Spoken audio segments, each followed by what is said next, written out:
Welcome back, everybody, to our Midwestern Dynasty, where we have lost 2 straight games to Big Ten teams in Northwestern and Nebraska.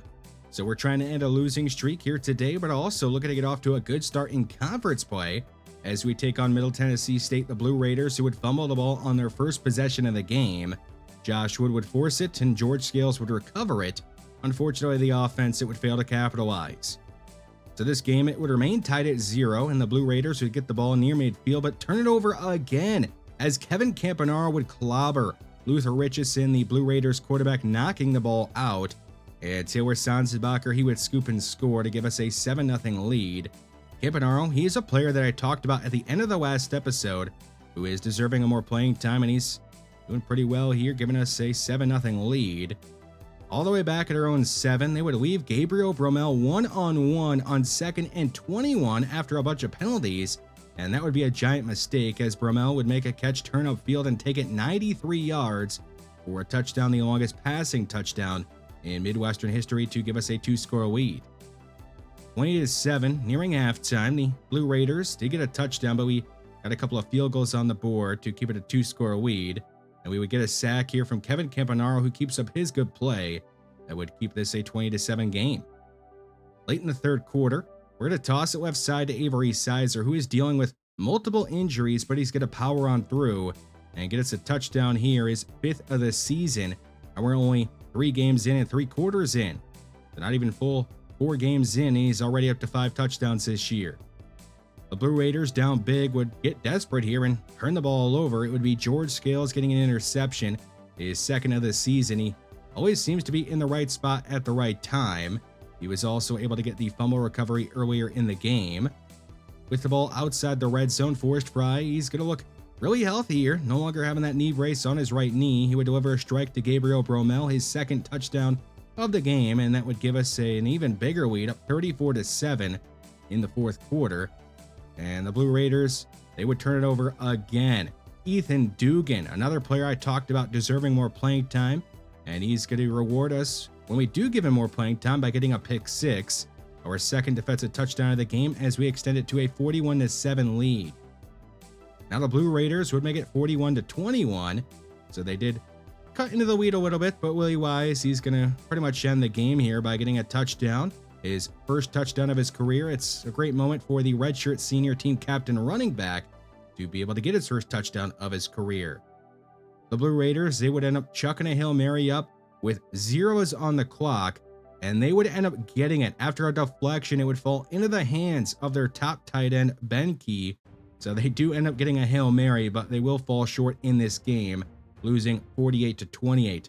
You could see it was a pretty wild 4th quarter with 42 points getting scored, 21 on each side, but we would end up winning this game. The player of the game is Gabriel Bromell, who put up a Randy Moss-like stat line, 2 touchdowns on just 3 catches at 134 yards, as we get to 1-0 in conference play, and then the 2-game losing streak.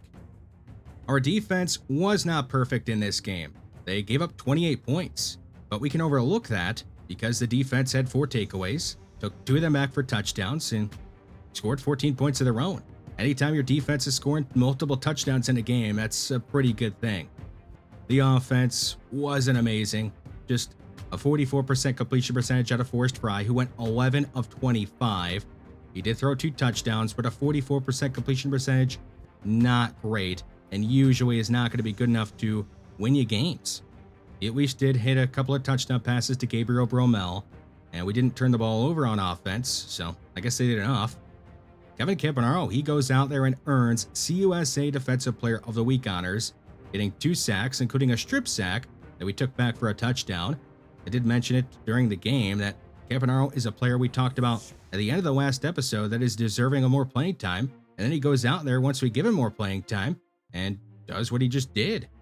He has actually been our best edge rusher statistically of the 3 that we have used this season and in their careers. He has more sacks and more TFLs than Eric Lamb, who he has played in 10 less games than. So we need to get more out of Lamb, but at least Campanaro is looking good out there. We get another commitment. This time it's Titus Hardman, who's from Plainfield, Illinois, so we are keeping him in his hometown. He's a 4-star prospect, a huge tackle at 6'8", 328, and he's got some very solid ratings. I would not be surprised if he ends up being a day one starter for us on the offensive line next year. But I guess it just kind of depends on what everybody else is looking like out there compared to him. We will have a couple of players in attendance for our next game in Keegan Bolin and Chuck Fleck. More importantly, nothing against Bolin, but Chuck Fleck, he's got a chance to be something special. He's a gem, 4-star quarterback, a top 100 prospect in the entire nation, who we have been going after for the entire recruiting process up until this point. Now this game is against Kennesaw State, who we did lose to last year in the conference championship game, and they are, of course, one of our rivals. I guess you could say they are our biggest rivals in this series, at least up until this point. This season, they are 3-1 and have not played a conference game yet, so we are going to be their first conference opponent this season. Now you'll get these two teams on paper. They are pretty similar. We rank 55th in the nation. They rank 51st, and overall wise, we're not that much different. So this should be a very exciting game. We are dealing with one key injury, and it's to Avery Sizer, who is probably not going to be playing very much in this game. We may give him a chance or two around the goal line, or if it's 4th and short, but for the most part, don't expect to see very much of him in this game. So let's go out there and see if we can beat Kennesaw State and get revenge for what they did to us last year in the conference championship game. The regular Owls of Kennesaw State are going to start with the ball. Here is Davis Bryson. He is going to check this one down to Markel Plummer. The freshman tight end makes his first catch of his career, and it goes for a loss of 3 as he goes out of bounds, making a freshman mistake. Bryson moving to his left, and he's going to be sacked by Edward Reed back at the 10 to make it 3rd and 19. How aggressive will Kennesaw State be on their opening drive, facing 3rd and long? It looks like they want to be really aggressive. Bryson, he's going to go deep down the field into heavy coverage, and it's going to be incomplete as Josh Wood is going to break the pass up. So a punt is going to happen for Kennesaw State on their opening drive, and Devin Gentry, the true freshman receiver who's a return man, is going to go to bounds at the 21 at Kennesaw State, setting us up with some great starting field position. Around left, inside, he is going to make it goal to go. I expect to see quite a bit of him, since Avery Sizer is going to be limited in this game. At the 8, a toss right side to left. He is going to be slowed up just enough to not get the touchdown. So we could hustle from Kennesaw State. 3rd down, Sizer in the game. He'll run straight ahead and run into a wall of Kennesaw State defenders and not be able to score. Midwestern is going to go for it on 4th and goal at the 2. It's a fake to left. Fry. He wants Schuler, and it's going to be broken up in the end zone. Had he just took a look to his left, he had Darrell left wide open for an easy touchdown, but he didn't see him. And it'll be a turnover on downs. Kennesaw State trying to avoid the safety. The pass is off in time. From Bryson, it goes to Bryce Dobson for a gain of 13 and a 1st down. Now up at their 29, DJ Scott is going to run into Eric Lamb, and it'll also one as Eric Lamb has a TFL. 3rd and short. Scott running straight ahead, and it's going to go nowhere. Sodzenbacher and Dugan are going to make that a gain of nothing and force a punt again from Kennesaw State. Midwestern at their 26. Here is Willie Wise, right side on a stretch, and he's got a lot of room. He'll take it across midfield. The redshirt senior running back and team captain has a gain of 51, his longest run of his career, as he's out of bounds at the 23 of the regular Owls. 3rd and 6. Fry is going to go deep over the middle, and Joey Hammer is going to hang on as he's up to the 3, making it goal to go. Now at the 1, it's 2nd down. A fake to Wise. Fry moving to his left. He can run in. He's going to throw it though, and it's going to be a touchdown for Paul Schuler. His first touchdown of his career here at Midwestern, and first touchdown of this season. And Midwestern is now up 7-0 here in the first quarter, breaking the 0-0 tie. Kennesaw State facing 3rd and 8. They'll go deep down the field and hit number 8. It's the 6'4" true freshman wide receiver Jamal Burnett with a gain of 38. But Kennesaw State across midfield. On a 3rd and 9, they're going to call a screen, and it's going to work for him as DJ Scott has the sideline, and eventually is going to go down at the 22 of the Horned Owls. After the gain of 19 on the screen, it's a handoff to Miles Bethea, and he's going to lose 3 yards. Chance Weeks, another one of our team captains who may not be a starter, but is an important player on our team, makes a big play. It's a read option. Davis Bryson, he's going to keep it and nearly break it off for a touchdown. There is a flag on the play. And it is going to go against Kennesaw State. It'll be a holding call against them. Back at the 29, it's second and long. Fake to Scott. Bryson is going to throw this one on the move. It is incomplete, as Juan Leverett has some good coverage there. A flag on the play again, and it's going to go against Kennesaw State again. The 3rd and 24 at the 36. Bryson slides to his left, and he's going to be sacked again. This time it's Emmanuel Blunt, and they are not in field goal range. So a good stand by this Midwestern defense is going to keep Kennesaw State off the board. Also got a bit of help from Kennesaw State committing a few penalties. Unfortunately, Forrest Fry, he's going to be sacked, and that is going to force Midwestern to do not much on 3rd down. They would play it conservatively and just punt the ball away on 4th down. Kennesaw State on offense again, and they're going to lose 2 yards here as George Scales is going to tackle DJ Scott behind the line of scrimmage. 3rd and 13. 3 receivers to the left of Bryson. He's going to spin that way and take off. He's going to outrun Eric Lamb, and the 3rd-year starting quarterback is going to slide down at the 33 of the Horned Owls. And 2nd and 5. Here is Scott inside. He's going to fight off a defender, and he'll put Kennesaw State in the red zone. Only 30 yards on 10 carries. Not the most efficient game out of him, but he does have him in the red zone. Bryson moving to his right, and he's going to be sacked again. Jimmy French able to get to him. That'll make it 3rd and 11. Kennesaw State at the 20. Need a big play here. Bryson on the move. He is going to connect with, that is Alvin Alexander III for a gain of 7, but not enough for a 1st down. So they are going to attempt a field goal here. DeMarcus York, the redshirt freshman, he'll make it from 30 yards out and get Kennesaw State on the board. So a low-scoring game going on so far. On 3rd and 14, Forrest Fry is going to be hit as he let it go, and the pass will be incomplete and stop the clock. It'll help out Kennesaw State, who has a couple of timeouts, and they look like they want to try and get some more points on the board. Bryson backing up, firing, and he's going to connect with one of his backup running backs, and Way Ashley, who is going to go down across midfield. Now out of timeouts. Get a big play. Bryson backing up, and he's somehow going to hang onto the ball. He is going to be sacked by Eric Lamb, and it'll knock him back to midfield. So they are running out of time and have no timeouts. They're going to throw a short pass over the middle, and they're going to run out of time. So we're going to head into halftime with a 7-3 game, and Midwestern is currently on top. Midwestern with the ball to start the 3rd quarter. Fake to left. Fry is under heavy pressure, and he's going to be sacked way back at the 12. Looked like he was supposed to throw a screen, but it just wasn't there. So Midwestern goes 3 and out on their opening drive of the 2nd half. Kennesaw State starting across midfield. A check down to Markel Plummer. He's going to break away from Ethan Dugan. Usually a short tackler, but not on that play. Kennesaw State at the 37 of Midwestern.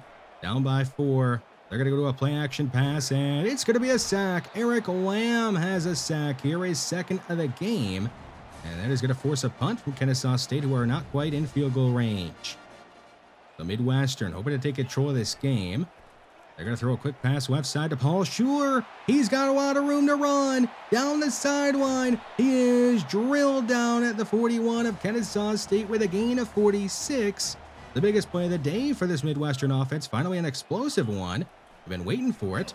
Fry is going to be drilled on 3rd down as he was trying to throw a screen. I'll make it 4th and 6. But in no man's land, Midwestern, they're going to go for it. Getting aggressive. They're going to throw it quick right side, and Joey Hammer is able to turn upfield, getting away from his defender. It's another big play by a Midwestern tight end as the Horned Owls in the red zone at the 16. A man in motion. It's Gabriel Bromell. We scored on a play similar to this against Nebraska.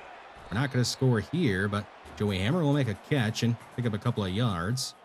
At the 11, Brian's going to try the hard count. Nobody's going to bite. He's going to check it down to Darrell F., who is going to make a tough catch, but not be able to get the 1st down. He's down a little bit short of it.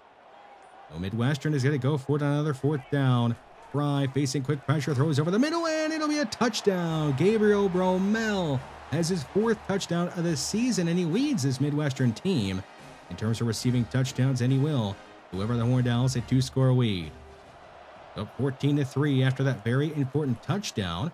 We'll see if that maybe ends up being enough with the way this Midwestern defense has played today. A big pickup there for Kennesaw State.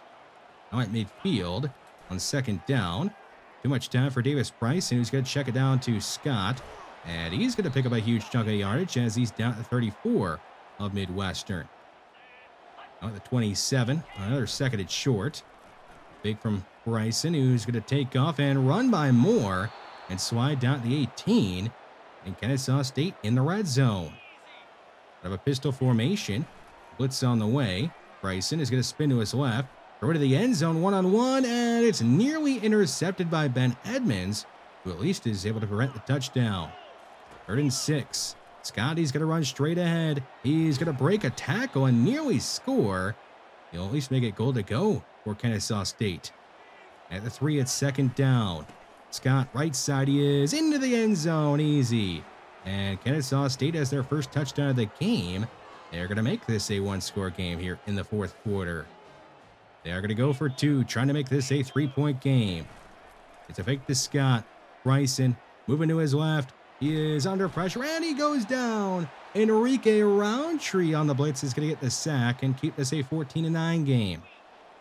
Midwestern clinging on to a slim lead in the 4th quarter. They're looking to add on. Here is Darrell F on a toss, and he's going to pick up 6 yards. He's only got 26 yards on the ground. His average per game is 81. He's not even really that close.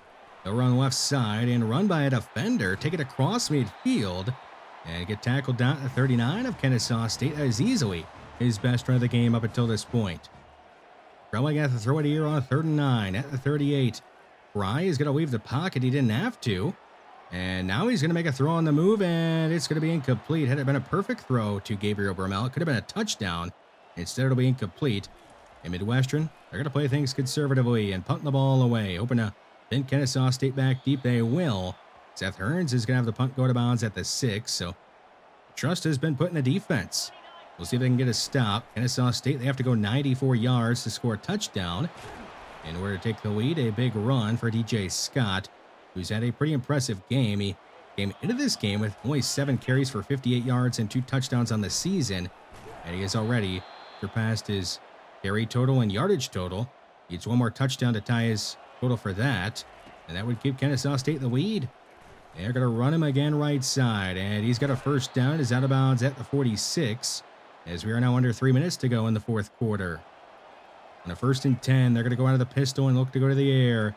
A pass is going to be caught by Alvin Alexander III, and the regular Owls are now across midfield. During the 2-minute timeout, back to throw is Davis Bryson. He's going to go quick right side, and Jamal Burnett is going to be tackled down right away after making the catch. Now at the 2-minute timeout, the blitz on the way. It'll be a quick pass underneath, and it's going to be caught for a short gain to make a 3rd and 2. Time starting to become a big factor here. Bryson is going to move to his left, and he's going to get sacked again by Eric Lamb. The 3rd time he has gotten to Davis Bryson. That'll make it 4th and 8. Of course, Kennesaw State, they are going to go for it. Bryson scanning and firing down the field into double coverage and nearly getting picked off. It'll be incomplete off the hands of Josh Wood and a turnover on downs. So the Midwestern defense, it does its job. And now the offense, it has to pick up a first down to end the game. With a minute 30 to go in the 4th quarter, Darrell F is going to go down quickly near the line of scrimmage as Kennesaw State uses a timeout. Just 1 remaining for them. 3rd down, quick pressure off the right side. Fry hit as he let it go, and it'll be incomplete. And that'll stop the clock. And how about Kennesaw State? Midwestern is going to keep their offense on the field on 4th down, and a man is going to jump off sides. So it's a free play. Fry, he'll take a shot deep down the field. It is incomplete. George Barr couldn't make an incredible catch, but a man did jump off sides. That'll be a free 5 yards for Midwestern, but not enough for a first down. It is going to be 4th and short. Midwestern, they have the offense out in the field again. They're going to try a hard count, and another man is going to jump off sides, and that is going to be the game. They jump off sides on back-to-back plays and gift Midwestern a first down and the win. So how about that? What a way to end the game. Midwestern is going to be able to kneel it out, and they will win this one 14-9. Doing a great job on defense. The offense did barely enough, and we get the win over our rivals for the first time ever in this series, and get revenge for our loss in the conference championship game that we suffered to them last year, and maybe we end up getting a commit or 2 because of this win over our rivals. We won this game because our defense was completely dominant up front. The defensive line controlled this one from start to finish. We had a lot of different players making plays in the backfield, had a bunch of different players get a sack or multiple sacks technically, and it was just pure defensive domination. The offense, not much good to say about them. They were disciplined and they didn't turn the ball over. So there's that. But you look at all these stats that we put up, not really great from anybody. The pass offense was pretty much non-existent besides a couple of touchdown passes and one big play to Paul Shore. And the ground game was really nothing besides Willie Wise breaking off one long run. How about Eric Lamb? We have been waiting on a performance like this out of him. He ends up winning not only CUSA Defensive Player of the Week honors, but National Defensive Player of the Week honors. He had 4 TFLs, 2.5 sacks, and those sacks came at critical times on third downs that we would knock him back and put him either out of field goal range or put him in a bad spot on a 4th down. And it was easily his best game of the season. He had more TFLs and sacks in this game than he had all season coming into this game. His stats last year were not very impressive, but maybe this could be something that jumpstarts his career and gets him going to be the player that I think he should be. We do get a commitment out of Chuck Flack, the 4-star quarterback who is ranked 8th in the nation of all quarterbacks and 64th of all players in the nation. He's a gem who has 93 throw power, good accuracy short and medium, good athleticism. The awareness is pretty high. If he has a high dev trait, I would not be surprised if we end up just starting him right away with what we have seen out of Forest Fry this year. Colton Rahman, another 4-star prospect, has committed to us. He's a big defensive tackle at 6'2", 330. The 7th best defensive tackle in the nation in this recruiting class, and a top 100 player ranked 98th of all in the nation. And I like a lot of his ratings. He is going to have a role for us right away next year. I don't know if he'll be a full-time player, but he will have a role. We also do get a commitment out of Keegan Bolin, the guard out of Illinois. He is a 3-star, so not a 4-star, but I do like his starting ratings. 90 strength is good, and the run blocking is not bad. He's going to have to work on his pass blocking and probably the power block ratings. So somebody we are probably going to redshirt and let develop for a year or 2. So this recruiting class, it's coming together pretty well. We have 5 commitments so far, and we are looking to get around 20 to 25. We don't want to go too much more than that because then we'll have to start cutting some pretty good players. I don't expect our recruiting class ranking to stay as high as it is. We're right now at 16. It's probably going to be dropping quite a bit. That's all right. We've brought in some good players and have some more good players we're probably going to be bringing in. Michigan and Jordan Bryant, they end up losing to Penn State and drop all the way from 4 to 11 in the rankings. And if you're wondering, Jordan Bryant is really not playing this year. He has 3 running backs ahead of him on the depth chart, so I don't expect him to see really any playing time this season. It's unfortunate, but maybe he'll get some playing time late in the year due to an injury or something like that. Or maybe he ends up getting drafted despite not being the highest overall and not really playing in his senior season. That'd be pretty cool for him. We are 3-2 on the season, 2-0 in conference play, ranked 44th in the nation, the highest we have ever been ranked at any point in this series. We are coming off a win over our biggest rivals. We just got a bunch of big-time commits, so everything is going really well for us right now. We'll see if we can keep that up, or if things are going to come crashing back down to earth in our next game against UTEP. If you guys are enjoying this series, let me know down below in the comments section. Like this video to help this series out. Subscribe to the channel if you have not already. Thanks for watching this one, and I will see you in the next one.